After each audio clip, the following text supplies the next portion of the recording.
ಪರುಷಮಮಲ ಸದ್ಗುರು ಪದಾಂಬುಜಮಂ ಸಮವೆಂದು ಕಲ್ಪಿಸಲ್ ನರಕ. ಪರುಷಮಂ ನೆರೆಮಾಡದಾಗಿ ಮದ್ಗುರು ಪದಮ ಗುರುತ್ವವನೇ ಕರುಣಿಸಿದ ಕಾರಣಮಾಂ ನಿರಂತರಂ ಶ್ರೀ ಗುರುವೇ ಶರಣೆಂಬೆನಯ್ಯ ಮಹದೈಪುರೀಶ್ವರ.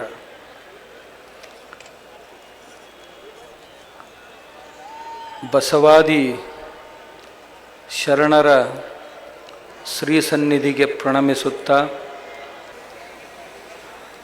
ಇದು ಬಸವಾದಿ ಶರಣರ ಬೃಹತ್ ಹಿಂದೂ ಸಮಾವೇಶ. ಹಿಂಗಂದು ಕೂಡಲೇ ಸುರುಗೆ ನಮ್ಮ ಶಂಕರ್ ಸೋರ್ಗಾವಿ ಹೇಳಿದ, ಈ ಸಮಾವೇಶ ಯಾಕೆ ಮಾಡ್ತಾ ಇದ್ದೀವಿ ಅಂತ. ಆ ನಂತರ ನಮ್ಮ ಶಾಸಕರು ಹೇಳಿದರು, ಎಲ್ಲರೂ ಹೇಳಿದರು, ಬಸವಾದಿ ಶರಣರ ಸಮಾವೇಶ ಯಾಕೆ, ಹಿಂದೂ ಸಮಾವೇಶ. ಬಹಳ ಮಂದಿಗೆ ಏನು ಅನಿಸಿತ್ತು, ಬಸವಾದಿ ಶರಣರಂದ್ರೆ ಹಿಂದೂಗಳಲ್ಲ ಅನ್ನುವಂಗ ಒಂದು ವಾತಾವರಣ ಕೆಲವು ಜನ ಮುಟ್ಟಾಡ್ರು ಕೂಡ್ಕೊಂಡು ತಯಾರು ಮಾಡಿದ್ರು. ತಮ್ಮದೇ ಆದಂಥ ದಿನಾಲೂ ಅದನ್ನು ಸುಳ್ಳ ಮಾತಾಡಿ ಅದನ್ನೊಂದು ತಯಾರು ಮಾಡಿದ್ರು. ನಾವು ಯಾರೂ ಕೇಳ್ತಿದ್ದಿಲ್ಲ, ಹೀಗಾಗಿ ಅವ್ರು ಹಂಗೆ ಬಾರಿಸ್ಕೊತಾನೋ ಹೊಂಟಿದ್ರು.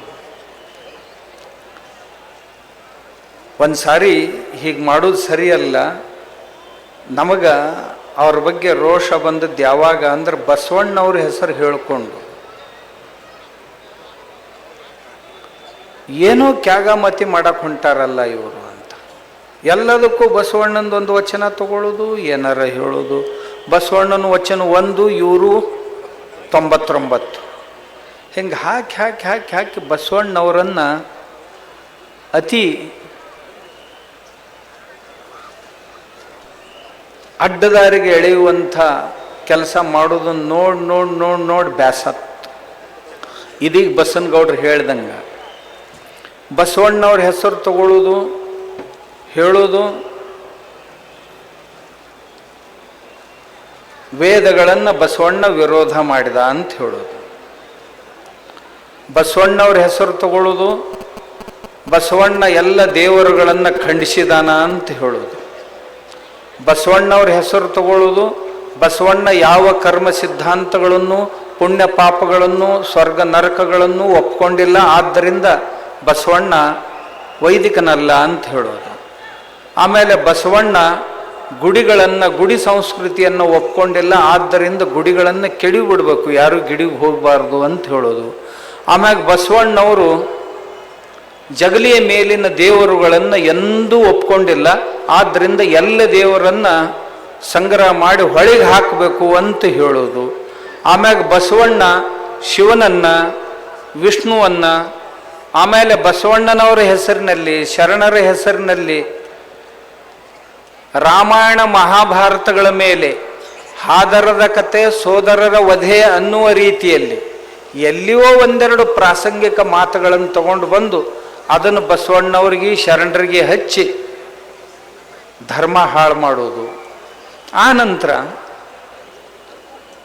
ಬಸವಣ್ಣವ್ರ ಹೆಸರು ಹೇಳಿಕೊಂಡು ಬಸವಣ್ಣವರು ನಿರ್ಗುಣ ನಿರಾಕಾರವನ್ನು ಒಪ್ಕೊಂಡಿದ್ರು.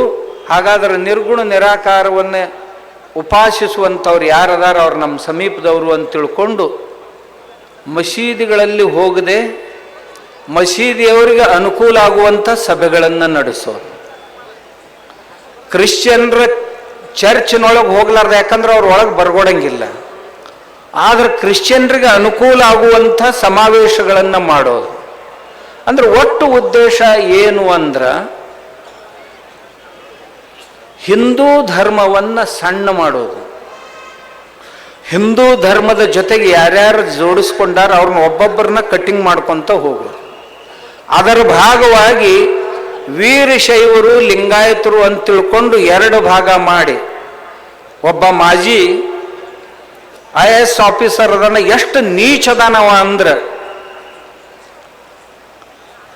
ಲಿಂಗಾಯತರಿಗೂ ಮತ್ತು ವೀರಶೈವರಿಗೂ 16 ಪ್ರಭೇದಗಳಿವೆ, 16 ಭಿನ್ನ ಭೇದಗಳಿವೆ ಅವರಲ್ಲಿ ಅಂತ. ಅಲ್ಲಿ ದಿನ ಅವ್ರು ಲಗ್ನ ಮಾಡ್ಕೊತಾರ, ಒಬ್ಬರಿಗೊಬ್ಬರು ಎಲ್ಲ ಮಾಡಕತ್ತಾರ ಅಂತ ಹೇಳಿ ಆಮೇಲೆ ಆ ಗೆಜೆಟ್ನಾಗ ಹಿಂಗೆ ಹೇಳ್ಯಾರ, ಈ ಗೆಜೆಟ್ನಾಗ ಹಿಂಗೆ ಹೇಳ್ಯಾರ ಅಂಥೇಳಿ ಎಲ್ಲರ ತಲೆ ಕೆಡಿಸೋದು. ಇಂಥ ನೀಚತನದ ಪರಮಾವಧಿಯನ್ನು ದಾಟಿ ಈ ಧರ್ಮವನ್ನು ಒಡಿಬೇಕು, ಸಂಘಟಿತ ಲಿಂಗಾಯತರನ್ನು ಒಡಿಬೇಕು. ಇವ್ರನ್ನ ಒಡೆಯಲಾರ್ದ ಮತ್ತೊಬ್ಬರು ನಮ್ಗೆ ರಾಜ್ಯ ಆಳಕ್ಕೆ ಬರಂಗಿಲ್ಲ ಅನ್ನುವಂಥ ದುಷ್ಟ ಉದ್ದೇಶದಿಂದ ಇವತ್ತೇನು ಗದ್ದಿಗೆ ಮೇಲೆ ಕುಂತಂಥವ್ರು ಅದಾರ, ಇವರ ಅಡಿಯಾಳಾಗಿ ನಮ್ಮವರ, ನಮ್ಮ ಸಮೀಪದವರ, ನಮ್ಮ ಸಮಾಜವನ್ನು ಒಡೆಯುವಂಥ ನೀಚ ಕಾರ್ಯವನ್ನು ಮಾಡ್ಲಿಕ್ಕೆ ಹೊರಟಿದ್ರು. ಇದೆಲ್ಲ ಮಾಡೋರಿಗೆ ಹಿಂಗ್ಯಾಕೆ ಮಾಡ್ತಿರೋ, ಮಾಡಬೇಡ್ರಿ ಅಂತ ನಾ ಬೈದೆ. ನಾ ಯಾಕೆ ಬೈದೆ ಅನ್ನೋದನ್ನು ಎಲ್ಲರೂ ಹೇಳಿದರು. ಯಾಕೆ ಬೈದೆ ಅನ್ನೋದನ್ನು ಹೇಳಿದರು. ದೇವ್ರ ಬಗ್ಗೆ ಬೈತೀರಿ, ಜಗಲಿ ಮ್ಯಾಗಿನ ದೇವ್ರ ಬಗ್ಗೆ ಬೈತೀರಿ, ಶಿವನ ಬಗ್ಗೆ ಮಾತಾಡ್ತೀರಿ. ಶಿವನಿಗೆ ಒಬ್ಬಕ್ಕೆ ತೊಡಿ ಮ್ಯಾಗ, ಒಬ್ಬಕ್ಕೆ ತಲೆ ಮ್ಯಾಗ. ಈಕಿ ಇಲ್ದಾಗ ಅಕ್ಕಿನ ಗೂಡ್ ಲವ್ ಮಾಡ್ತಾನ, ಅಕ್ಕಿ ಇಲ್ದಾಗ ಈಕಿನ ಗೂಡ್ ಲವ್. ಮೆಟ್ಲೆ ಹೊಡಿಲಕ್ಕೆಲ್ಲ ನೀವು ಅವ್ರನ್ನ ಹೇಳಿ. ನಮ್ಮ ದೇವರನ್ನ ಈ ರೀತಿ ನೀವು ಮಾಡಿದ್ರೆ, ಖಂಡನೆ ಈ ರೀತಿ ಅಪಹಾಸ್ಯಕ್ಕೆ ಒಳಮಾಡಿದ್ರೆ, ಇಂಥದ್ದ ಒಂದು ಅಪಹಾಸ್ಯವನ್ನ ಪೈಗಂಬರ್ನ ಕುರಿತು ಮಾಡಿ ತೋರ್ಸಂತ ಈಗ ಬಸನಗೌಡ ಹೇಳಿಲ್ಲ, ಈಶ್ವರಪ್ಪನವ್ರು ಹೇಳಿಲ್ಲ. ಇಂಥದ್ದ ಮಾತಾಡಿದ್ದೆ ಅಂತಂದ್ರೆ ಸರ್ ತನ್ಸೆ ಜುದಾ ಅಂದ್ರೆ ಈ ರುಂಡ ಶರೀರದಿಂದ ಬೇರೆ ಆಕ್ಕಿತ್ತು ನಿಂಬುದು. ನಾವೇನು ಅಂಥದ್ದು ಮಾಡಿಲ್ಲ, ಬರೇ ಬೈದಿನಿ ಅಷ್ಟೇ. ನಾನು ಆ ಬೈದದ್ದಕ್ಕೆ ಇವ್ರಿಗೆ ಬಹಳ ಪೆಟ್ಟು ಹತ್ತಂತ. ಯಾಕೆ ಪೆಟ್ಟು ಹತ್ತು? ನಾ ಇನ್ನೊಂದು ಮಾತು ಕೇಳ್ತೇನೆ. ನಾ ಯಾವ ಬೈಗಳ ಬೈದಿನಲ್ಲ, ಆ ಬೈಗಳ ಇವ್ರ ಆಯುಷ್ಯದಾಗ ಇವ್ರು ಎಂದೂ ಬೈದಿಲ್ಲ ಅಂತ ಇವ್ರ ಅಪ್ಪವನ್ನ ಆಣಿ ಮಾಡ್ಲಿ, ನಾ ಬೈದದ್ದನ್ನು ಹಿಂದೆ ತಕ್ಕೋತೇನೆ. ಈ ಎಷ್ಟು ಮಂದಿ ಸ್ವಾಮಿಗಳು ಅದಾರಲ್ಲ, ನಮಗೆ ಭಾಳ ಬೈದ್ರು ಅಂತಾರಲ್ಲ, ಈ ಬೈಗಳ ನೀವು ಯಾರಿಗೂ ಒಟ್ಟ ಬೈದಿಲ್ಲ ಅಂತ ತಿಳ್ಕೊಂಡು ನಿಮ್ಮ ಅಪ್ಪ ನಿಮ್ಮವನ್ನ ಆಣಿ ಮಾಡ್ರಿ. ಗುರುಗಳದಾದ್ರೂ ಮಾಡ್ತಾರೆ, ಯಾಕಂದ್ರೆ ಅವ್ರ ಮ್ಯಾಗ ಹೋಗಿರ್ತಾರೆ. ನಿಮ್ಮ ಅಪ್ಪ ನಿಮ್ಮವನ್ನ ಆಣಿ ಮಾಡ್ರಿ, ಈ ಶಬ್ದ ನಮ್ಮ ಬಾಯಿಂದ ನಾವು ಎಂದೂ ಉಚ್ಚಾರ ಮಾಡಿಲ್ಲ ಅಂತ ಮಾಡಿದ್ರಿ ಅಂದ್ರೆ ನಾನು ಶಬ್ದನ ಹಿಂದೆ ತಕ್ಕೋತೀನಿ. ಎಲ್ಲಿ ತನ ನೀವು ಆಣಿ ಮಾಡಂಗಿಲ್ಲ ಅಲ್ಲಿ ತನ ನಾ ಹಿಂದೆ ತಕ್ಕೊಳ್ಳೋದಲ್ಲ.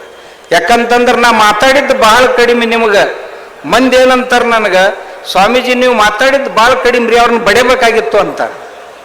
ಅಂಥ ಕೆಟ್ಟ ಮಾತಾಡ್ಯಾರ. ಒಬ್ಬ ಗಣಪತಿ ಬಗ್ಗೆ ಮಾತಾಡ್ತಾನ, ಒಬ್ಬ ವೀರಭದ್ರನ ಬಗ್ಗೆ ಮಾತಾಡ್ತಾನೆ, ಮತ್ತೊಬ್ಬ ರಾಮನ ಬಗ್ಗೆ, ಶ್ರೀರಾಮಚಂದ್ರನ ಬಗ್ಗೆ ಮಾತಾಡ್ತಾನ, ಸೀತಾದೇವಿಯ ಪಾವಿತ್ರ್ಯದ ಬಗ್ಗೆ ಮಾತಾಡ್ತಾರೆ. ಇವೆಲ್ಲವುಗಳನ್ನು ಮಾತಾಡ್ತಾರೆ. ಏನು ಯಾರು ಕೇಳೋರ ಇಲ್ಲ ಅಂತ ತಿಳ್ಕೊಂಡಿರೋ ಹೆಂಗೋ ಅಂತ ನಾ ಇಷ್ಟೇ ಕೇಳಿದ್ದು. ಎಲ್ಲರೂ ಏನು ಬಿಡ್ರಿ ಒದರ್ತಾವು ಹೊಕ್ಕವು ಅಂದರು. ಒದರ್ತಾವು ಹೊಕ್ಕವಂತ ಎಷ್ಟು ದಿವ್ಸ ಸುಮ್ಮಿರೋದು, ಒಂದು ದಿವ್ಸ ಹೆಟ್ಟು ನಾನು ತಿಳ್ಕೊಂಡು ಹೆಟ್ಟಿದ್ನೆ ಅಷ್ಟೆ. ಹೆಟ್ಟಿದ ಕೂಡಲೇ ಈಗ ನನಗೇನಂತಾರೆ, ಹಿಂದೆ ಬಂದು ನಿಮ್ಮ ಕೈ ಮುಗಿತೀವಿ, ಇದನ್ನು ಬಂದ್ ಮಾಡ್ರಿ, ಹಿಂಗೆ ಚಾಲು ಇಟ್ರಿ ಅಂತಂದ್ರೆ ನಮ್ಮ ಮಠಗಳು ಕಿಲಿ ಹಾಕು ಪಾಳೆ ಬರ್ತೈತ್ರಿ. ಮೊನ್ನೊಬ್ಬರು ಸ್ವಾಮಿಗಳನ್ನ ಕಳಿಸಿದ್ರು ಮಧ್ಯಸ್ಥಿ ಮಾಡಕ್ಕೆ.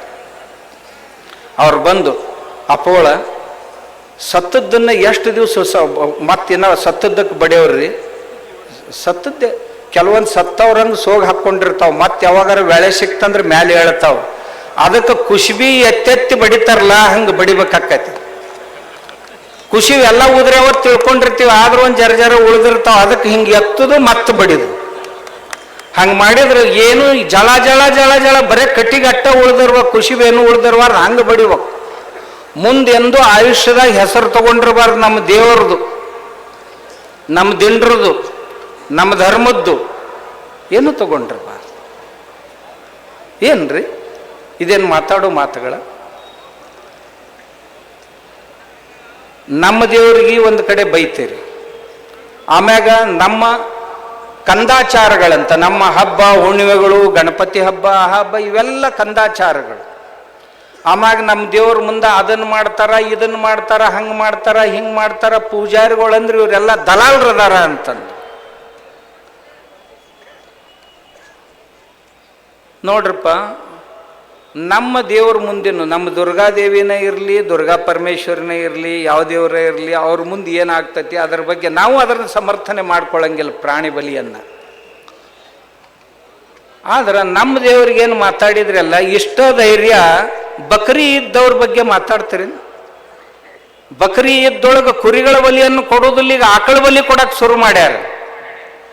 ಅದ್ರ ಬಗ್ಗೆ ಒಮ್ಮೆರ ಮಾತಾಡಿರೇನು ನೀವು ಸ್ವಾಮಿಗಳು? ಒಟ್ಟ ಮಾತಾಡಂಗಿಲ್ಲ.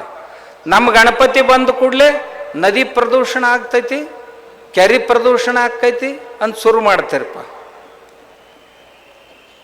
ಮತ್ತೊಬ್ಬರ ಸಲುವಾಗಿ ಒಟ್ಟ ಮಾತಾಡಂಗಿಲ್ಲ.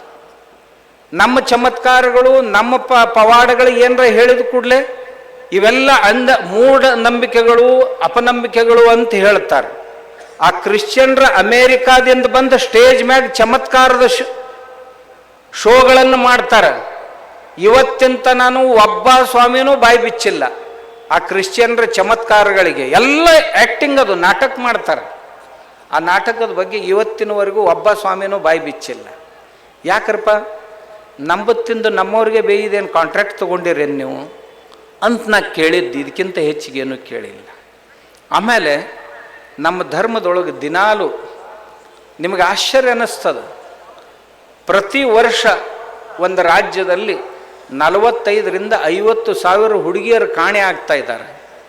ನೀವು ಬಹಳ ಲಕ್ಷ ಕೊಟ್ಟು ಕೇಳ್ರಿ, ಹುಡುಗಿಯರು ಎಲ್ಲಿ ಹೋದು?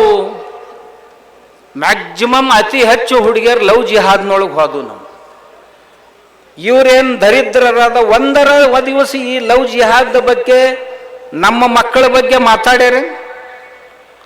ಎಲ್ಲಿಗೆ ಬಂದೈತಿ ಸ್ಥಿತಿ ಅಂತಂದ್ರೆ, ಈಗ ಸಮಾಜದೊಳಗೆ ಲಿಂಗಾಯತರ ಚರ್ಚ್ ಅಂತ ಬೋರ್ಡ್ ಹಾಕ್ಕೊಂಡ್ರು,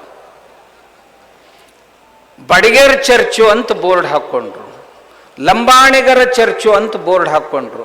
ಅಂದ್ರೆ ಇಷ್ಟು ಮಂದಿನ ಧರ್ಮಾಂತರ ಮಾಡಿದ್ರು ಸಹಿತ ನಿಮಗೆ ಅವ್ರ ಬಗ್ಗೆ ಒಟ್ಟ ಕಳ್ಕಳಿ ಇಲ್ಲ. ಇವ್ರು ಮತ್ತೆ ಬಾಲ ಯೇಸು ಪುರಸ್ಕಾರ ತಗೋತಾರೆ. ಇವರೇ ನಾನು ಹೇಳೋದು ಬಸವ ತಾಲಿಬಾನಿಗಳನ್ನು ಕುರಿತ ಹೇಳಕತ್ತೀನಿ. ಇವರು ಚರ್ಚ್ನೊಳಗೆ ಹೋಗಿ ಬಾಲ ಯೇಸುವಿನ ಪುರಸ್ಕಾರಗಳನ್ನು ತಗೊಳ್ತಾರೆ. ಅಂದ್ರೇನು? ಅವರಿಗೆ ಜಾಗ ಪ್ರಶಸ್ತ ಮಾಡಿ ಕೊಡ್ಲಕತ್ತಾರೆ. ಮಸೀದಿಗಳಿಗೆ ಹೋಗುವಂಗ ಜನರನ್ನು ತಯಾರು ಮಾಡೋದು ಲವ್ ಜಿಹಾದ್ದಿಂದ. ಅದಕ್ಕೆ ಹೋಗೋ ವಾತಾವರಣ ತಯಾರು ಮಾಡೋ ಕೆಲಸ ಮಾಡ್ತಾರೆ. ಯಾಕಂದ್ರೆ ಒಬ್ಬ ಸ್ವಾಮಿ, ಯಾರು ಗದಗಿನ ತೋಂಟದಾರ್ಯ ಮಠಕ್ಕಾದಂಥ ಸ್ವಾಮಿಗಳು ನಾಗನೂರು ಮಠಕ್ಕಿದ್ದಾಗ ಖುರಾನನ್ನ ಕನ್ನಡಕ್ಕೆ ಟ್ರಾನ್ಸ್ಲೇಟ್ ಮಾಡಿದರು. ಸ್ವಂತ ಮಾಡಿ ತಮ್ಮ ಮಠದ ವತಿಯಿಂದ ಕುರಾನ ಗ್ರಂಥವನ್ನು ಪ್ರಕಟ ಮಾಡಿ ಮಂದಿಗೆ ಹಂಚಿದ್ರು.